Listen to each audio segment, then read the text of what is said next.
Hello, my name is Mira Lahiri. I'm a sophomore student at Eugene Lang College and I'm majoring in screen studies.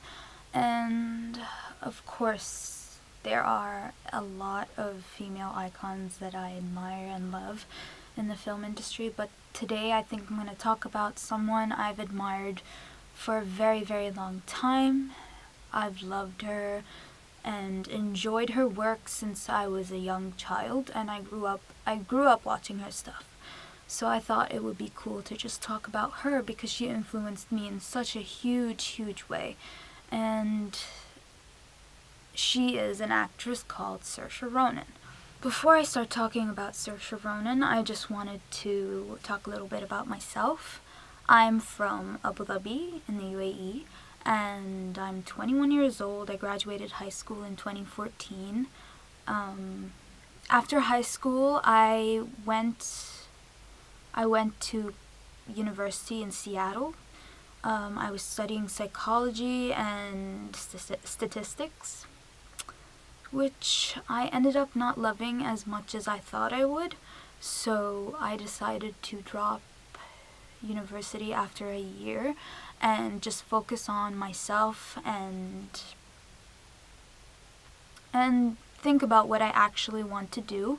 So for the year that I dropped school, I basically spent most of my time watching movies, learning more about film, and just talking about it and making friends online because of our love for film.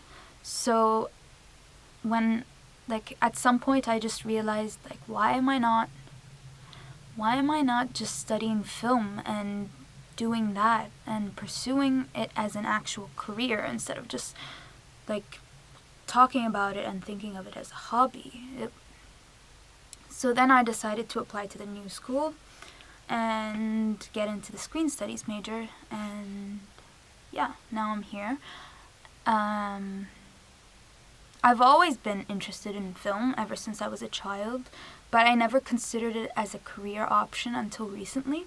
So the reason why I wanted to take this course is because I realized that I don't know much about silent cinema, and I've only seen a few silent films, and I just really want to educate myself more on that era.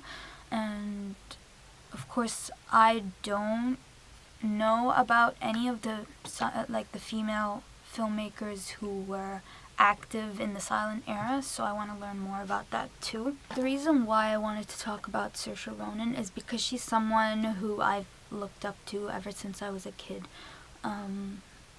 The first movie I ever watched that she was in was Atonement, which came out in 2007.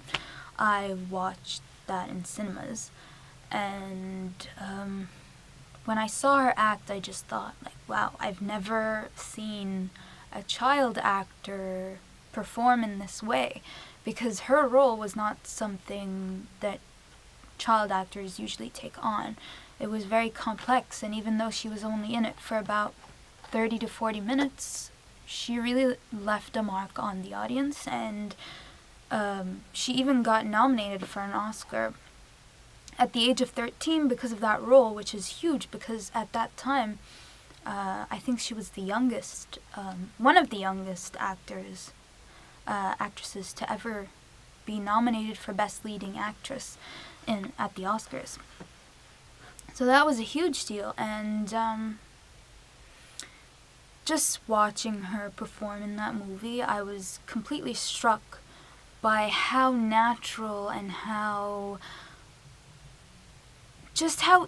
easy it seemed for her to be that character, to be Bryony Tallis. After she broke out in Atonement, she made a bunch of other movies that were incredibly important to me. But there's one movie that recently came out that I absolutely loved and I think is the most important, and it's called Lady Bird, which was written and directed by the incomparable Greta Gerwig, who I also admire and just absolutely love.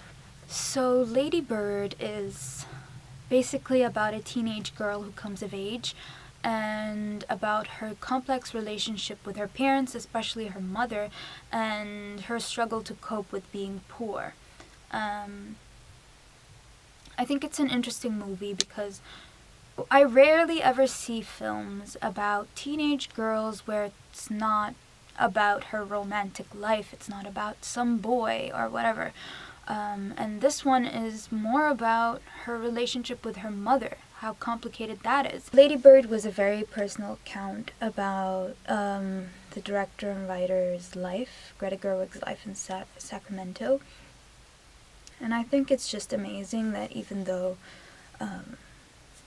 it's very personal, obviously, and very specific, that the movie ended up being so relatable to so many people from around the world. And I don't think, like, even before it came out, I was anticipating the film, but I didn't think it would get so well known to the point where it became one of the highest grossing independent films of the year. Like I said before, it garnered a lot of attention, and it ended up being one of the highest grossing indie films of last year, 2017.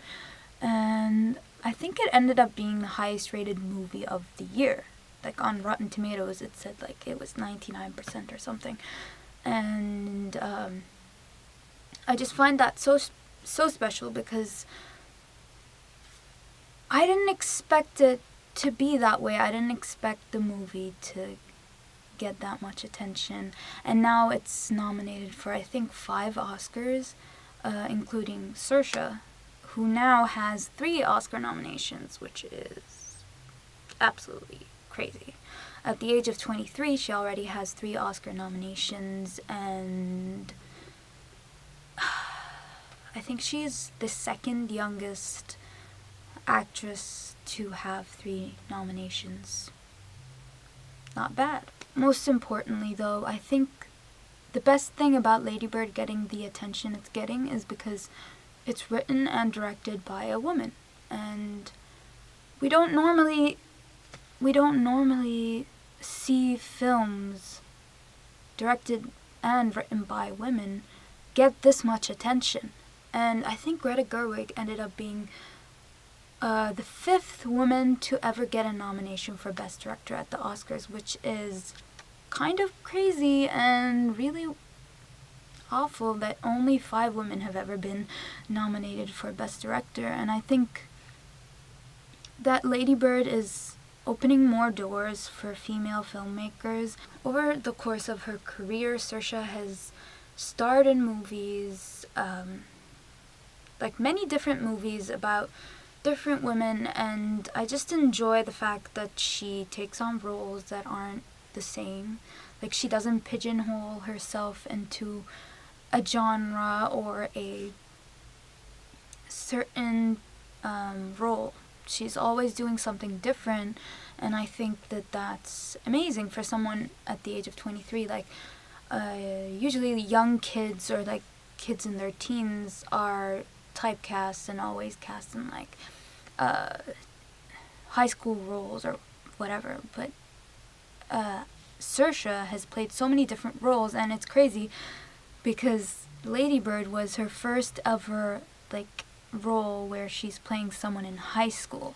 Like, she's 23 and she's never even played someone in high school. So I think it's nice to see someone like Saoirse in the film industry, because when I was a kid, it was so refreshing to watch her, films.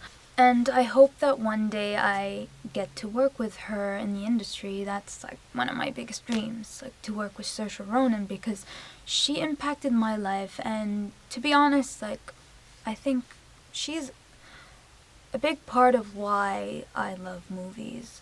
Alright, so that's it from me. I'll just leave you with a little clip from Lady Bird that I wanted to show you. And yeah. I hate California. I want to go to the East Coast. I want to go where culture is, like How New in the York, world did I raise such a or at least snob? Connecticut or New Hampshire, where writers live in the Get into woods. those schools anyway. Mom, You should just go to City College. You know, with your work ethic, just go to City College and then to jail, and then back to City College, and then maybe you'd learn to pull yourself up and not expect everybody to do everything. Lady Bird, is that your given name? Yeah. Why is it in quotes? I gave it to myself. It's given to me by me. Lady Bird always says that she lives on the wrong side of the tracks, but I always thought that that was like a metaphor. But there are actual train tracks. What she did was very baller. It was very anarchist. Put the magazine back! She has a big heart, your mom. She's warm, but she's also kind of scary. You can't be scary and warm. I think you can. Your mom is. So, you're not interested in any Catholic colleges? No way. I want schools like Yale, but not Yale because I probably couldn't get in. You definitely couldn't get in. Does Mom hate me? If you're tired, we can sit down. I'm not tired. You were dragging your feet. You are so infuriating. Please stop yelling. I'm not yelling. Oh, it's perfect. Do you love it? You both have such strong personalities. When is a normal time to have sex? You're having sex? I'm ready. Just wanted it to be special. Why? You're gonna have so much unspecial sex in your life. We're afraid that we will never escape our past. Whatever we give you, it's never enough. It's never enough. It is enough. We're afraid of what the future will bring. We're afraid we won't be loved. You can't do anything unless you're the center of attention. We won't be liked. Yeah, well, you know your mom's tits, they're totally fake. She made one bad decision at 19. 2 bad decisions. And we won't succeed. I want you to be the very best version of yourself that you can be.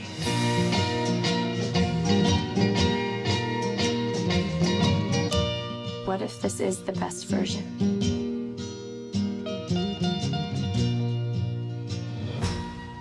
What I'd really like is to be on Math Olympiad. But math isn't something you're terribly strong in. That we know of yet.